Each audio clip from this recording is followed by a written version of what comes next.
Aidan Fruit, how to use Prekese for fertility? Do you want to learn how to use Prekese for fertility, Aidan Fruit? In Ghana and Twi, the Aidan fruit is popularly referred to as Prekese. It is a potent kind of flowering plant, also known as Leo in the Igbo language of Nigeria, that aids in fertility, ovulation, menstruation, pregnancy, hormonal imbalance, and fibroids shrinkage. In this article, we'll show you how to use Prekese for fertility. Many people are looking for information on the benefits of Prekese online. Examples of their searches include the following. Can Prekese make you pregnant? Can Prekese help to get pregnant? Can Prekese prevent pregnancy? Can Prekese reduce blood pressure?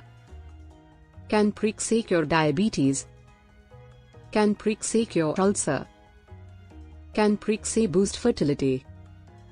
Prekese for hair growth. Prekese for favour. Prekese for fertility. Prekese for weight loss. Prekese for menstrual flow.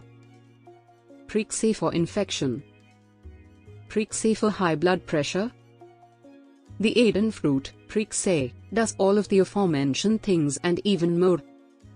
In addition to clearing away any blood that may remain after childbirth that could prevent pregnancy, Prekese also treats a number of illnesses, including diseases, and improves male and female fertility. How to use Prekese for fertility? Pick up 4 sticks of Prekese, also known as Aidan fruit, and boil them with just 2 liters of water. Cook for 20 minutes after adding 20 sticks of pepper and 2 pinches of potash. Be sure to take it in the morning and at night. Keep doing this for at least 3 months, and then check again after 1 month to see how your recovery is coming along.